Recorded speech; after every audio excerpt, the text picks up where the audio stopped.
வருவான். இப்போ ஞானத்துல போகும்போது உண்மையை கடைபிடிக்கணும். அப்பதான் ஆற்றல் வரும். ஞானத்துல போறதே எதுக்கு? முதல்ல 2 விஷயம் ஞாபகம் வச்சுக்கோங்க. ஒன்று வந்து ஆற்றல், at the living time. Second வந்து ஆஃப்டர் டெத். நம்ம வந்து எங்க ஆகணும், எங்க இருந்து வந்தோமோ அங்க போய் சேரும். இந்த ரெண்டும் தான். மன்னக வாழ்க்கையில் எப்படி இருக்கணும்? மன்னன் மாதிரி வாழணும். விண்ணக வாழ்க்கையில் தெய்வமாக மாறும். இந்த 2 கோட்பாடு தான் ஞானக்குழு, வேற ஒண்ணுமே இல்லை. அப்ப நீங்க மண்ணில வந்து மன்னன் மாதிரி நீங்க வாழணும்னு சொன்னா நீங்க அடுத்தவங்களை அடிச்சு இடிச்சு போர் பண்ணி யுத்தம் பண்ணி சதிக்கு பண்ணி அரசன் ஆகலாம். ஆனா அப்படி அரசன் ஆனா கூட நிம்மதியா வாழ முடியாது. நீ எவனை ஏச்சுக்கிட்டு சரி பண்ணிட்டு ஏமாத்திட்டு வந்தியோ அதே போல ஒன்ன சரி பண்ணி கீழே சாய்க்கிறது ஒரு கூட்டம் வந்துகிட்டே இருக்கு. அப்ப ஒரு நாள் கூட நீங்க நிம்மதியாக அந்த அரசு இதுல இருக்க முடியாது. அதனாலதான் பாத்தீங்கன்னா போராட்டமான ஒரு வாழ்க்கை.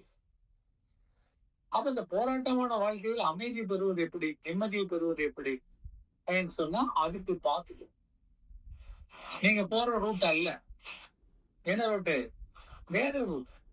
அப்ப அந்த ரூட்ல இறங்கி போகும்போது அங்க ஸ்டார்டிங்லயே செக் போஸ்ட்லயே என்ன பண்ணிடுவாங்க? உண்மை மட்டும்தான் சொல்லு, பொய் சொல்லக்கூடாது. ஃபர்ஸ்ட். செகண்ட், அடுத்தவங்களை பார்த்து பொறாமப்படக்கூடாது, அடுத்தவங்கள்ட்ட கோபப்படக்கூடாது, அடுத்தவங்க பொருளுக்கு ஆசைப்படக்கூடாது, உனக்காக அடுத்தவங்களை அடக்கி ஆளக்கூடாது, கொலை பாதகம் பண்ணக்கூடாது. இப்படி நிறைய கோட்பாடுகள் இருக்கும். அதான் பண்புன்னு சொல்லும். அப்ப அந்த ஃபர்ஸ்ட் செக் போஸ்ட்லயே இதெல்லாம் சொல்லும் போது இவனுக்கு ஆம்பிஷன் என்ன? நம்ம தான் நம்பர் 1 வரணும், நிறைய பணக்காரனா வரணும், மில்லியனரா இருக்கணும், நிறைய பிசினஸ் பண்ணணும். அங்க என்ன சொல்றான்? சொல்லக்கூடாது, அடுத்தவங்க பொருளுக்கு ஆசைப்படக்கூடாது, அடுத்தவங்க பொருளா நம்மள்ட்ட வந்தா தானே நம்ம பணக்காரனா முடியும். பணம் இங்க இருந்து ரிசர்வ் பேங்க்ல இருந்தா நேரம் உங்களுக்கு கொடுக்க போறாங்க. அவன் கையில வச்சிருக்கதை எல்லாம் நீங்க புடுங்கணும். இப்ப சிட் ஃபண்டு நிறைய கேம்பிளிங்லாம் என்ன நடக்குதுன்னா பறந்து கிடக்கிற மக்கள்கிட்ட இருக்கிற பணத்தை கறந்து குடிக்கிறது தான். சார் ஆளுக்கு 10 ரூபா கொடுங்க சார் டிக்கெட். 10 ரூபா தான் சார் இந்த டிக்கெட்டு எடுத்தீங்கன்னா 10 லட்சம் ரூபா இருக்கும். கேட்கிறவனுக்கு எப்படி இருக்கும்? 10 ரூபா வேண்டா போனா. அவன் அட்வர்டைஸ்மெண்ட் எப்படி இருக்கும்? சார் ஒரு டிக்கெட் 10 ரூபா வாங்கிட்டீங்கன்னா விழுந்துட்டுன்னா உங்களுக்கு 10 லட்சம். ஜாக்பாட் இல்லையா? அப்ப 1 மில்லியன் கிடைக்குதுங்கும் போது 10 லட்சம் ரூபாய் நட்டி என்ன பண்ணுவாங்க? 10 டிக்கெட் வாங்கலாமாடா 10 ரூபாய்க்கு. அட பைத்தியக்காரா, அவனுக்கு சொன்னான் நீ 10 லட்சம் ரூபாய் வாங்கினா 10 லட்சம் விழும். யாருக்கு? அவனுக்கு விழும். ஏன்னா அவன் 10 ரூபா வச்சு ஊர்ல இருக்க ஒரு 10,000 பேர் வாங்கினான்னு வைங்களேன். 10,000 பேர் 10 ரூபா வாங்கிட்டாலே என்ன ஆயிடுது? 1 லேக் ஆயிடுச்சு. இதே மாதிரி ஒவ்வொரு ஊர்ல அப்ப 1 கோடி பேர் வாங்கினாங்கன்னா அவனுக்கு 10 கோடி. வாங்கினவனுக்கு 10 ரூபா தான் நஷ்டம். ஆனா அத்தனை சுருட்டினவனுக்கு 10 crores, 100 மில்லியன். யோசிச்சு பாருங்க எப்படி இருக்கும். அப்ப அதுல தானே போவான். வியாபாரம்ங்கிறதே அடுத்தவங்க இருந்து பணத்தை கடத்துறதுதான். நீங்க பொருள் கொடுக்கறது இல்ல. அது சும்மா கண் துடைப்புக்கு.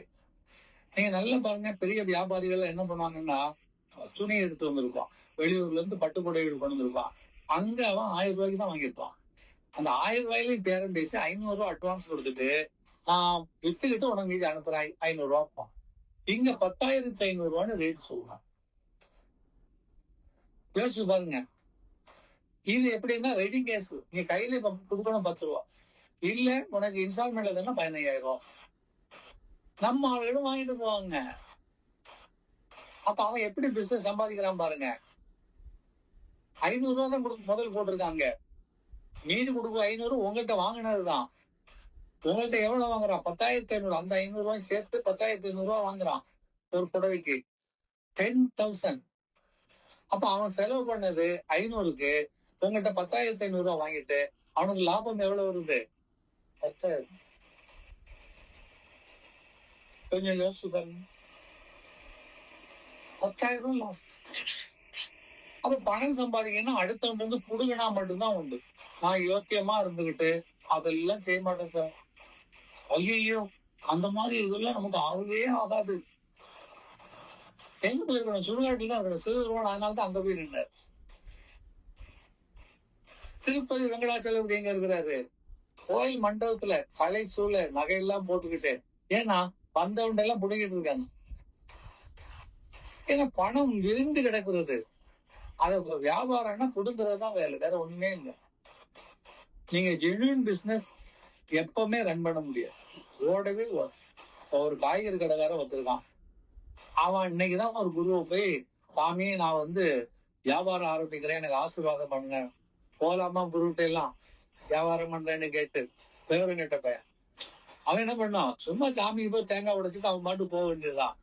ஒரு ஞான குருக்கள்கிட்ட போய் எனக்கு ஆசீர்வாதம் பண்ணுங்க, தொழில் பண்ண போறேன்னா அவர் உடனே சொல்லுவாரு, தம்பி பொய்யே சொல்லக்கூடாது, பொய்யே சொல்லக்கூடாது, நீ ரொம்ப நல்லா இருப்ப. நாங்க இருப்பானா இவனும் ஆசீர்வாதம் கொடுத்துட்டாரு சொல்லிட்டு கடையை தொகுனான். சரக்கு எல்லாம் வச்சுட்டு நின்னான். இன்னையில இருந்து நான் பொய் சொல்ல மாட்டேன், ஏன்னா குரு ஆசீர்வாதம் கொடுத்துட்டாரு. ஒருத்தன் வந்து தக்காளி விலை என்னன்னு கேட்கறான். இவன் கோயம்பேடு மார்க்கெட்ல இருந்து வாங்கிட்டு வந்திருக்கான். போய் சைக்கிள்ல போய் வாங்கிட்டு வரான். இப்ப அங்க தக்காளி வந்து உங்களுக்கு 2 ரூபான்னு வச்சுங்களேன்.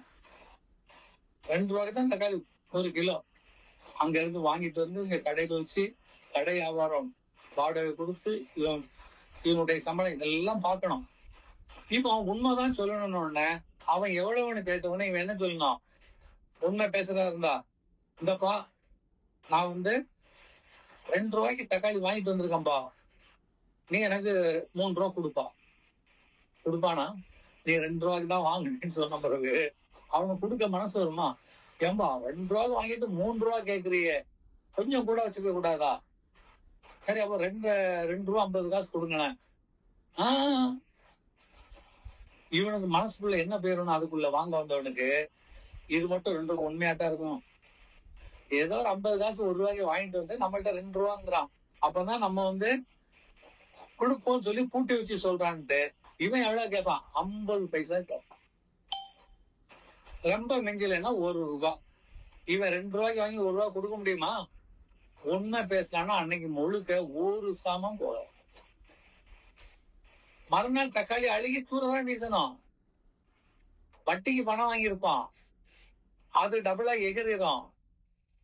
10 நாள்ல கடையை மூடிட வேண்டியதும். இப்ப என்ன சொல்லிட்டு இருப்பான், குருட்ட போய் ஆசீர்வாதம் வாங்கினேன், வாடி தொழிலு அவ்வளவு, யாரும் அந்த பக்கம் புயலாத கேடான். இப்படித்தான் ஞானத்துக்கு கதவை பூட்டிட்டாங்க, ஷட்டர் போட்டு விட்டாரு. நீ அவர்கிட்ட போய் என்ன கேட்கணும் அதே தெரியல. ஒரு ஞான குருட்ட நீங்க போய் கேட்க வேண்டியது என்ன, உங்களால் அறிய முடியாத அருள் சக்திகளை பற்றிய ரகசியங்களைத்தான் தெரியும். உனக்கு தெரியக்கூடிய பேசக்கூடிய எல்லாம் கேட்காத, அதான் உனக்கு தெரியுது. வியாபாரம் பண்ணணும்னா அதிகம் பண்ணாதான் விற்குங்கிறது தெரியாதா இல்லையா? இதுக்கு போய் எனக்கு ஆசீர்வாதம் பண்ணுன்னு கேட்கணுமா? கொஞ்சம் யோசிங்க. அப்ப அவர் என்ன பண்ணுவாரு, பொய்யே சொல்லாதுன்னு சொல்றார். இவனு அதை கேட்டு நடக்கிறேன்னு சொன்னா வாழ முடியுமா? இல்ல. அப்ப என்ன பண்ணுவாங்க, ஞானத்துல போறது பயப்படுவாங்க. ஏன்னா ஞானம் வாழ விடாது. But it's wrong, 100% wrong. ஞானம் வாழ வைக்கக்கூடியது, ஞானம் அழிக்கக்கூடியது இல்லை. ஞானத்திலேயே உண்மையிலேயே ஞானத்திலே போனா உங்களுக்கு ஒரு சண்டை கிடையாது, ஒரு சச்சரவு கிடையாது, ஒரு தோல்வி கிடையாது, ஒரு துன்பம் கிடையாது. ஆமா, ஆனா கர்ம வாழ்க்கையில் நீங்க இருந்தீங்கன்னா தினசரி பிரச்சனை தான்.